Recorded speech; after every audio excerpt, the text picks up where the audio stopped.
सुनिए माता अनसुईया की महान कथा। दोस्तों, आप लोग जानते ही होंगे कि अनसुईया अत्रि ऋषि की पत्नी थी, जो पतिव्रता देवियों में अनसुईया का स्थान सबसे ऊंचा है। आज उसी देवी अनसुईया की महान कथा का श्रवण करेंगे, इसलिए आप लोग इस कथा को आधा अधूरा सुनने की गलती मत करना, क्योंकि आधा अधूरा सुनने पर पाप भी लग सकता है। तो चलिए बिना देरी करते हुए कथा को शुरू करते हैं। एक बार देवी सरस्वती, लक्ष्मी और पार्वती को अपने पतिव्रता धर्म पर बड़ा अभिमान हो गया था और आपस में विवाद होने लगा। तब भगवान ने देखा कि इन तीनों देवियों को बड़ा अहंकार हो गया है, तो उन्होंने उनके अहंकार को तोड़ने के लिए देवर्षि नारद के मन में एक विचार डाल दिया। जैसे ही भगवान ने नारद के मन में इन तीनों देवियों के अहंकार को तोड़ने का विचार डाल दिया, फिर क्या, नारद जी अपने काम पर लग गए। सबसे पहले वे देवी लक्ष्मी जी के पास गए और नारायण नारायण का जाप करने लगे। तब देवर्षि नारद को आता हुआ देखकर देवी लक्ष्मी जी का मुख कमल की तरह खिल उठा और वे प्रसन्नता के साथ नारद जी से बोलने लगी। पधारिए नारद जी, बैकुंठ में आपका स्वागत है। क्या बात है, आज बड़े दिनों के बाद बैकुंठ आना हुआ। फिर नारद जी ने देवी लक्ष्मी को प्रणाम करते हुए कहने लगे, हे माता, हमारा क्या ठिकाना, हम तो प्रभु की इच्छा से ही इधर उधर घूमते रहते हैं। हमारा शरीर हमारे बस में कहाँ है, यह तो प्रभु की ही माया है। जिधर उन्होंने इशारा किया उधर चल दिए। तब नारद जी के ऐसे वचन सुनकर देवी लक्ष्मी हंस पड़ी और हंसते हुए नारद जी से कहने लगी, हे देवर्षि, आप कहाँ से आ रहे हैं और आज क्या समाचार लेकर आए हैं। फिर नारद जी बोलने लगे, हे माते, मैं आपको क्या बताऊं, बोलने में थोड़ा झिझक रहा हूँ। यदि आज्ञा हो तो बताने की चेष्टा करता हूँ। तब माता लक्ष्मी कहती हैं, हे देवर्षि नारद, आप निसंकोच होकर बताओ। तब देवर्षि बोलने लगे, आज मैं घूमते घूमते चित्रकूट की ओर चला गया, जिससे वहां पर मैं महर्षि अत्रि के आश्रम पर गया। वहां पर उनकी पत्नी अनुसुईया के दर्शन करके मैं धन्य हो गया। आज इस संसार में माता अनुसुईया के समान पतिव्रता दूसरी कोई नारी नहीं है। उन्होंने अपने तप के प्रभाव से गंगा की एक धारा प्रकट की थी, जो आज मंदाकिनी नाम से प्रसिद्ध है। मैं 14 भवनों को घूम आया हूँ, लेकिन उनके समान पतिव्रता स्त्री मुझे कहीं पर भी नहीं दिखी। तब नारद जी की ऐसी बात सुनकर देवी लक्ष्मी को बड़ा बुरा लगा और वे सोचने लगी, यह मेरे घर का होकर भी मेरे सामने ही ऐसी बातें कर रहा है, यह तो मेरा अपमान कर रहा है। फिर माँ लक्ष्मी ने सोचा, इसने मुझे छोड़कर कहा होगा, इससे पूछ कर देखती हूँ। तब देवी लक्ष्मी नारद से पूछने लगती हैं, हे देवर्षि, तुमने अनुसुईया के पतिव्रता धर्म की बड़ी प्रशंसा की है। उनका नाम तो मैंने भी सुना है, लेकिन मुझे यह बताओ, क्या वे मुझसे भी बढ़कर हैं। फिर नारद जी को तो देवी लक्ष्मी के मन को फेरना ही था। वे कहने लगे, हे माता, अगर आप बुरा ना माने तो इसका उत्तर दूं। तब माता लक्ष्मी ने कहा, तुम निर्भय होकर कहो, जो भी कहना चाहते हो, इसमें बुरा मानने वाली कोई बात नहीं है। तब नारद जी दृढ़ता से कहने लगते हैं, हे माता, सच बात तो यह है कि आप देवी अनुसुईया के सामने कुछ भी नहीं है। इतना सुनते ही लक्ष्मी जी का मुख फक से पड़ गया। उन्हें नारद जी से ऐसे उत्तर की आशा भी नहीं थी। उनके मन में सती अनुसुईया के प्रति जलन का भाव निर्माण हो गया और उन्होंने मन ही मन देवी अनुसुईया को नीचा दिखाने का निश्चय कर लिया। फिर देवी लक्ष्मी नारद से बोली, अच्छा नारद, यह तो समय ही बताएगा कि कौन सच्ची पतिव्रता स्त्री है। नारद जी को तो कलह का बीज बोना था, वह तो उन्होंने कर दिया। देवी लक्ष्मी के मन में अनुसुईया के प्रति जलन का भाव उत्पन्न हो गया। देवी लक्ष्मी के मन में अनुसुईया के प्रति जलन का भाव उत्पन्न हो गया। फिर आगे देवी लक्ष्मी कुछ कहती, उससे पहले ही नारद जी कैलाश की ओर निकल पड़े। इधर देवी लक्ष्मी जी मुंह फुलाकर बैठ गईं। जब भगवान विष्णु उस स्थान पर आए और उन्होंने लक्ष्मी को रूठ कर बैठा हुआ देखा, तो वे कहने लगे, हे प्रिय, क्या हुआ, आज मुंह फुलाकर क्यों बैठी हो, अपने दुख का कारण बताओ। फिर देवी लक्ष्मी कहने लगी, देखिए जी, सुन लीजिए मेरी बात। बहुत दिनों तक मैंने आपके चरण दबाए हैं।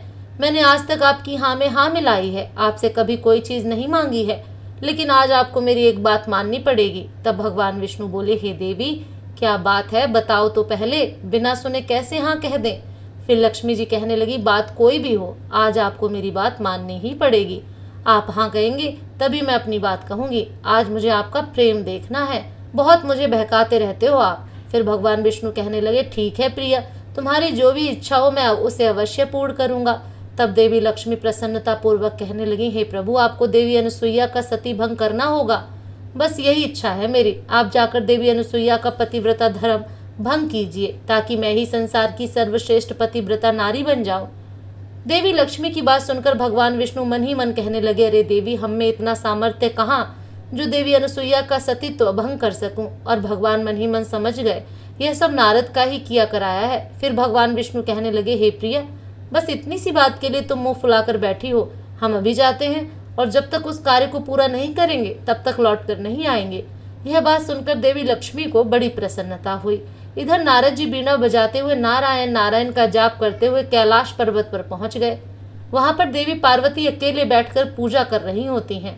फिर कुछ समय बाद नारद जी को देखकर उन्होंने उनका स्वागत किया और उन्हें खाने के लिए एक मोदक दे दिया। उसके बाद नारद जी कहने लगे, हे माते, यह मोदक तो अमृत का बनाया हुआ लग रहा है, बड़ा ही स्वादिष्ट है, किंतु इसमें भगवती अनुसुईया के यहाँ जैसा स्वाद था वैसा स्वाद ही नहीं है। तब नारद को ऐसा कहते हुए सुनकर पार्वती जी मन ही मन कहने लगी, हाय, कैसे कृतज्ञ से पाला पड़ा है, मैंने कितने प्रेम से इसे मोदक दिया और यह कहता है कि अनुसुईया के लड्डू के बराबर भी नहीं है। देवी पार्वती रोष में आते हुए नारद से कहने लगी, अरे नारद, क्या कह रहे हो? यह अनुसुईया कौन है जिसके लड्डू की तुम इतनी प्रशंसा कर रहे हो? तब नारद जी कहने लगे, हे देवी, अनुसुईया महर्षि अत्रि की पत्नी है। आज इस संसार में उनके समान दूसरी कोई पतिव्रता नारी नहीं है। फिर देवी पार्वती ने बल देते हुए कहा, क्या देवी अनुसुईया मुझसे भी बड़ी पतिव्रता है? हे नारद, तुम सच सच बताओ, मैं सर्वश्रेष्ठ पतिव्रता हूँ या देवी अनुसुईया? नारद जी ने देवी पार्वती की उपेक्षा करते हुए कहा, माता जी, अधिक कम का तो पता नहीं, किंतु इतना अवश्य जानता हूँ कि उनके पतिव्रता धर्म के आगे आपका पतिव्रता धर्म फीका है। यह बात सुनते ही देवी पार्वती क्रोध में आ गईं और दौड़ते हुए भगवान शिव के पास चली गईं और कहने लगी, हे स्वामी, आप तो कहते हैं मैं पतिव्रता हूँ, मैं शिरोमणि हूँ, मेरे समान पतिव्रता संसार में कोई अन्य नहीं। फिर शिव जी ने कहा, हाँ प्रिय, इसमें कुछ संदेह है क्या? आप एक महान पतिव्रता हैं। फिर देवी पार्वती कहने लगी, हे स्वामी, अब तक तो संदेह नहीं था, लेकिन इस नारद ने आज मुझे संदेह में डाल दिया है। नारद कहते हैं कि महर्षि अत्रि की पत्नी अनुसुईया के सामने मेरा पतिव्रता धर्म फीका है। यह बात सुनते ही महादेव हंस पड़े और बोले, कहाँ है नारद, उसे मेरे पास लेकर आओ। फिर देवी पार्वती ने इधर उधर देखा तो नारद जी उस स्थान से जा चुके थे। देवी पार्वती कहने लगी, हे स्वामी, नारद तो चले गए, किंतु आप मुझे बताइए, क्या नारद ने सत्य कहा है? क्या देवी अनुसुईया मुझसे भी बड़ी पतिव्रता है? फिर महादेव कहने लगे, हे प्रिय, नारद ठीक कहता है, तुम देवी अनुसुईया की समानता नहीं कर सकती। यह बात सुनते ही देवी पार्वती ने भगवान शिव के चरण पकड़ लिए और दुखी मन से कहने लगी, हे स्वामी, अब इन चरणों को मैं तभी छोड़ूंगी जब आप अनुसुईया का पतिव्रता धर्म भंग करके मुझे संसार की सर्वश्रेष्ठ पतिव्रता बना देंगे। हे देवी, हम प्रयत्न करेंगे, किंतु बीच में तुम कोई विघ्न उत्पन्न मत कर देना। फिर पार्वती जी कहने लगी, हे स्वामी, मुझे तो आपका ही डर है, आप ठहरे भोलेनाथ। पुरुषों की यही नीति होती है कि छल से, बल से, डांट कर, फटकार कर, सच झूठ बोलकर स्त्रियों को ठग लेते हैं। अब उस ठग विद्या का प्रयोग करके आप अनुसुईया का पतिव्रता धर्म भंग कीजिए। फिर पार्वती की बात सुनकर शिव जी हंस पड़े और मन ही मन कहने लगे, जो दूसरों के लिए खाई खोदता है वह उसी में गिर जाता है। फिर शिव जी कहने लगे, हे प्रिय, अब मेरे चरण छोड़ दो, मैं अभी उस कार्य के लिए जाता हूँ। तब देवी पार्वती ने भगवान शिव के चरणों को छोड़ दिया। फिर शिव जी महर्षि अत्रि के आश्रम की ओर निकल पड़े। इधर नारद जी नारायण नारायण का जाप करते हुए ब्रह्मलोक में पहुंच गए और वहां पर देवी सरस्वती ने नारद जी का स्वागत सत्कार किया और कहा, हे नारद, तुम तो हमें भूल ही जाते हो, अब की बार तो बहुत दिनों बाद आए हो, आज तुम अवश्य कोई महत्वपूर्ण समाचार लेकर आए होगे। तब नारद जी कहते हैं, हे माते, आज मैंने पृथ्वी लोक पर एक अद्भुत दृश्य देखा है, जिससे महर्षि अत्रि की पत्नी अनुसुईया के पतिव्रता धर्म का बड़ा ही प्रभाव है। समस्त ऋषि मुनि आकर उनकी स्तुति करने लगे हैं। सभी ऋषिगण कह रहे हैं कि उनके समान पतिव्रता संसार में दूसरी कोई स्त्री नहीं है। तब नारद जी की यह बात सुनकर देवी सरस्वती के मन में क्षण मात्र के लिए रोष हुआ और वह कहने लगी, हे नारद, क्या वह मुझसे भी बढ़कर पतिव्रता है? तब नारद जी कहने लगे, माता जी, यह मैं कैसे कहूँ, अपनी माँ तो माँ ही है, वही मेरे लिए सर्वश्रेष्ठ है, किंतु सभी ऋषि मुनि ऐसा कह रहे हैं कि देवी अनुसुईया से बढ़कर संसार में कोई पतिव्रता नहीं है। यह बात सुनकर देवी सरस्वती को बड़ी चिंता होने लगी और उन्होंने नारद से कहा, शीघ्रता से जाओ और अपने पिताजी को बुला कर लाओ। तब माताजी की आज्ञा का पालन करते हुए नारद जी शीघ्रता से ब्रह्मा जी की सभा में चले गए, परंतु वहां पर ब्रह्मा जी देवताओं और दानवों के साथ महत्वपूर्ण विषय पर चर्चा कर रहे होते हैं। नारद जी ने ब्रह्मा जी को माता सरस्वती का संदेश सुना दिया, हे परमपिता, माता जी ने आपको शीघ्रता से बुलाया है। तब ब्रह्मा जी सोचने लगे, अवश्य ही कोई महत्वपूर्ण कार्य होगा, इसलिए वे तुरंत ही देवी सरस्वती के पास आ गए। ब्रह्मा जी के आते ही देवी सरस्वती ने उनसे पूछा, हे स्वामी, आजकल इस संसार में सबसे अधिक पतिव्रता कौन है? फिर ब्रह्मा जी ने विस्मय के साथ पूछा, हे देवी, अभी इस समय पर इस प्रश्न को पूछने का क्या कारण है? फिर देवी सरस्वती ने हट करते हुए पूछा, कारण कुछ नहीं है, पहले आप मुझे मेरे प्रश्न का उत्तर दीजिए। तब ब्रह्मा जी प्रेम के स्वर में कहने लगे, हे प्रिय, तुमसे बढ़कर संसार में दूसरी कौन सी पतिव्रता हो सकती है? तुम ही सबसे महान पतिव्रता हो। फिर देवी सरस्वती कहने लगी, महाराज आप ऐसी बातें ना कीजिए, सच सच बताइए। मैंने तो सुना है महर्षि अत्रि की पत्नी अनसुईया को सभी ऋषिगण संसार की सबसे बड़ी पतिव्रता कह रही हैं। यह सुनकर ब्रह्मा जी को कुछ चिंता हुई और वे मन ही मन मुस्कुराते हुए सोचने लगे, दाल में कुछ काला है। स्त्रियों में जलन का भाव जल्दी आ जाता है, लेकिन देवी अनसुईया में दूसरों के प्रति जलन का भाव नहीं है। बात तो सत्य है देवी, अनसुईया के समान पतिव्रता कोई नहीं है। देवी सरस्वती की बात को टालने के लिए ब्रह्मा जी कहने लगे, हे प्रिय, यह बात तुमसे किसने कही? फिर देवी सरस्वती इधर उधर देखने लगी तो नारद जी वहां से जा चुके थे। माता पिता की वार्ता को पुत्र को कभी नहीं सुनना चाहिए, इसलिए वे चुपचाप वहां से निकल गए। नारद को न देख के देवी सरस्वती ब्रह्मा जी से कहने लगी, हे स्वामी, मुझसे यह बात एक काले चोर ने कही है, किंतु आप मुझे यह बताइए कि यह सत्य है या नहीं। फिर ब्रह्मा जी ने संकोच करते हुए कहा, मान लो कि यह सत्य ही है, लेकिन तुम्हें इसमें चिंता करने की क्या बात है? फिर देवी सरस्वती रोष में आकर कहने लगी, देखिए, आप जैसे भी हो उस अनसुईया के पतिव्रता धर्म को भंग कीजिए, अन्यथा मैं आपसे बात नहीं करूंगी। तब देवी सरस्वती के ऐसे वचन सुनकर ब्रह्मा जी कुछ विचलित हो गए और कहने लगे, हे प्रिय, अच्छा ठीक है, मैं अभी जाता हूँ और उस कार्य को पूरा करता हूँ। फिर तीनों देवता ब्रह्मा, विष्णु और महेश मंदाकिनी नदी के तट पर महामुनि अत्रि के आश्रम पर पहुंच गए और वे परस्पर एक दूसरे को देखकर नमस्कार करते हुए उन तीनों ने अपने अपने आने का कारण बताया। फिर भगवान ने कहा, हम तीनों वेश बदलकर देवी अनसुईया के आश्रम पर चलते हैं और पतिव्रता अनसुईया की परीक्षा लेते हैं।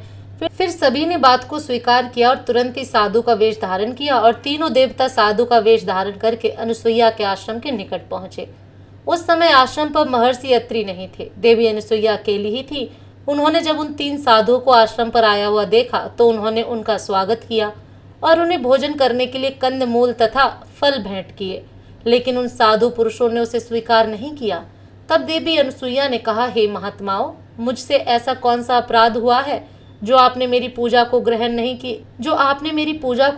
कर रहे हैं? फिर उन तीनों देवताओं ने कहा, हे देवी, यदि आप हमें एक वचन दो तभी हम आपकी पूजा को स्वीकार करेंगे, अन्यथा नहीं करेंगे।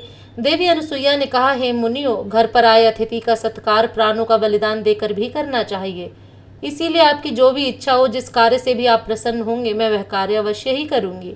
फिर देवी अनसुईया ने ऐसा कहते ही वे तीनों साधु कहने लगे, हे देवी, आप निर्वस्त्र होकर हमारा अतिथि सत्कार कीजिए, यही हमारी इच्छा है। यह बात सुनकर देवी अनसुईया आश्चर्यचकित हो गई और सोचने लगी, यह मुनि है या कोई बहरूपी है जो ऐसे अनुचित प्रस्ताव रख रहे हैं। फिर देवी अनसुईया ने अपनी दिव्य दृष्टि से सब कुछ देख लिया तो उन्हें समझ में आ गया कि मामला क्या है, और फिर कहने लगी, हे मुनियों, मैं आपका निर्वस्त्र होकर सत्कार करूंगी यदि मैं सच्ची पतिव्रता नारी हूँ।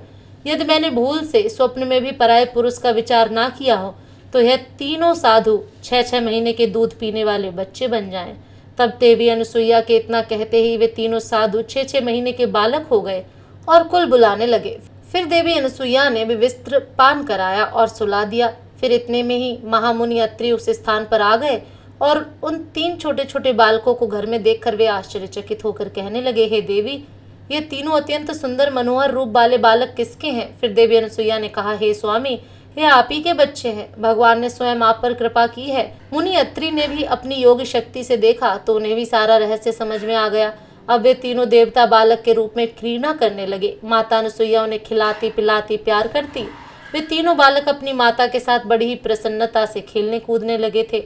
इधर अनेक दिन बीत जाने के बाद भी उनके पति लौटकर नहीं आए तो तीनों देवियों को चिंता होने लगी।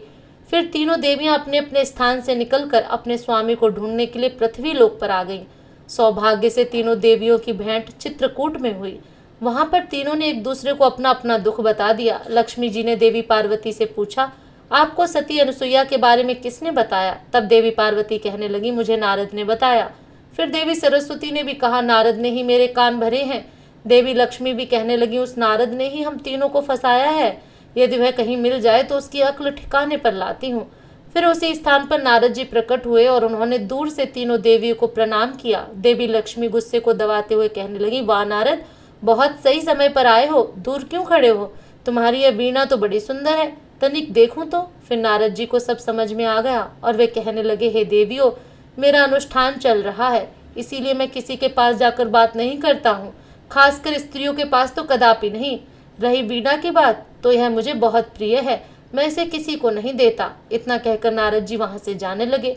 नारद को जाता देख तीनों देवियां घबरा गईं और बड़ी ही कोमल बाड़ी में कहने लगी, नारद, ओ नारद, तुझे मेरी शपथ, अपने पिता की शपथ, तुम यहाँ से चले मत जाना। फिर देवी लक्ष्मी कहने लगी, तुम अवश्य जानते हो कि तीनों देवता कहाँ चले गए हैं।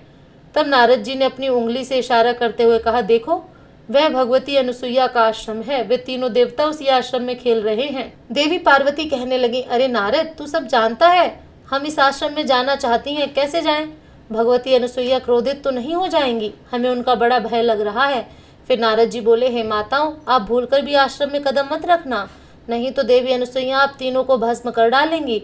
यह सुनकर तीनों देवियां घबरा गईं और बोली, हे नारद, अब हंसी मजाक मत कर, सब सच सच बता दे। तब नारद जी हंसते हुए बोलने लगे, हे माताओं, वे तीनों म्याऊं म्याऊं कर रहे हैं, तीनों की बोलती बंद है, वे तीनों बोबा पीते हैं और किलकिलाते हैं। देवी अनुसुईया जहाँ बिठाती हैं बैठते हैं, जहाँ पर सुलाती हैं सोते हैं। अब आप तीनों अपने अपने पतियों की आशा छोड़ दो, 20 वर्ष में जब वे बड़े हो जाएंगे तब देवी अनुसुईया उनका विवाह कर देंगी। फिर देवी लक्ष्मी जी बोली, अब हम समझ गए, अनुसुईया के समान संसार में दूसरी कोई सती नहीं, किंतु यह सब विष की बोली तेरी ही बोई हुई है। अब भैया तू जीता, हम हारी, लेकिन अब बता दे, हम अपने पतियों से कैसे मिल सकते हैं? तब नारद जी बोले, अब आई ठिकाने पर, पश्चाताप से सभी पाप धुल जाते हैं। अब एक ही उपाय है, तुम सभी देवी अनुसुईया के शरण में जाओ, वही तुम्हारे दुख दूर कर सकती हैं। फिर तीनों देवियां माता अनुसुईया के आश्रम पर जाती हैं तो देखती हैं कि तीनों देवता बच्चों के रूप में खेल रहे होते हैं। देवी अनुसुईया उस स्थान पर नहीं होती हैं, वह स्नान करने के लिए गई थीं। तब देवी लक्ष्मी भगवान विष्णु को देखकर कहने लगती हैं, हे स्वामी, क्यों ढोंग बनाए हुए हो, आप कृपा करके वापस आ जाओ। तब भगवान वहीं से हाथ हिला रहे होते हैं। भगवान देवी अनुसुईया के तप के वश में थे, इसलिए वे उन्हें बिना पूछे नहीं आ सकते। फिर थोड़ी ही देर में देवी अनुसुईया उस स्थान पर आ जाती हैं। उन्हें देखकर तीनों देवियां उनके सामने आकर खड़ी हो जाती हैं और पुकारने लगती हैं, माता जी, क्या हम कुटिया के भीतर आवे?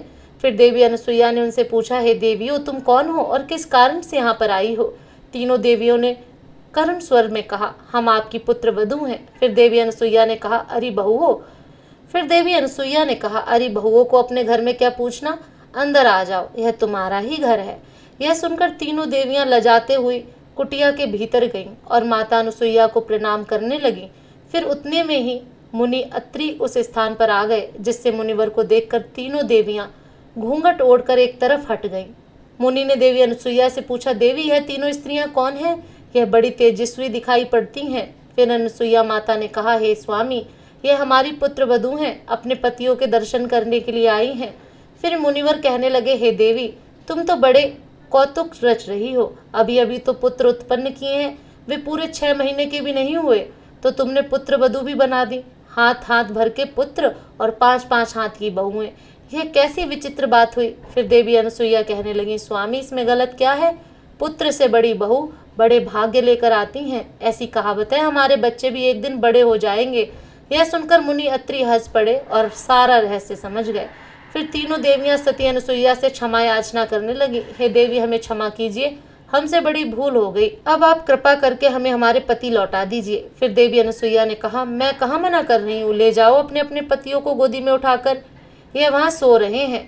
तब तीनों देवियों ने कहा, माता जी, अब हमें और लज्जित ना कीजिए, संसार में हमारी हंसी ना करावें, कोई क्या कहेगा, इन्हें जैसे का तैसा कर दीजिए। फिर तीनों देवियों का दुख देखकर माता अनुसुईया का हृदय पसीज गया और उन्होंने अपनी योग शक्ति से तीनों बच्चों को फिर से उनके पूर्व स्वरूप में लौटा दिया और तीनों देव अपने अपने स्वरूप में आकर खड़े हो गए। फिर देवी अनुसुईया ने उन सभी को प्रणाम किया और उनकी पूजा की। माता अनुसुईया की पूजा से तीनों देव अत्यंत प्रसन्न हुए और उन्होंने देवी अनुसुईया को वरदान मांगने के लिए कहा। फिर देवी अनुसुईया कहने लगी, यदि आप तीनों देवता मुझ पर प्रसन्न हैं तो मुझे यह वरदान दीजिए कि आप तीनों मेरे पुत्र हो जाएं। फिर तीनों देवताओं ने तथास्तु कहकर कहा, हम तीनों अपने अपने अंश में आकर तुम्हारे पुत्र के रूप में प्रकट होंगे। फिर तीनों देवताओं से भगवान दत्तात्रेय का जन्म हुआ। इस प्रकार से तीनों देवताओं ने देवी अनुसुईया को वरदान दिया और अपनी पत्नियों से पूछने लगे, अब बताओ संसार में श्रेष्ठ पतिव्रता कौन है? तीनों देवियों ने लजाते हुए कहा, भगवती अनुसुईया ही पतिव्रता में सर्वश्रेष्ठ हैं, इनसे बढ़कर संसार में दूसरी कोई नहीं है। तीनों देवियों ने देवी अनुसुईया को यह वरदान दिया कि जो भी मनुष्य प्रातः काल में देवी अनुसुईया का स्मरण करेगा और उसे जीवन में धन धान्य बुद्धि आरोग्य की प्राप्ति होगी। तो दोस्तों, इस प्रकार से माता अनुसुईया समस्त संसार में सर्वश्रेष्ठ पतिव्रता है। तो दोस्तों, मैं आशा करती हूँ आपको ये कथा पसंद आई होगी। हर हर महादेव।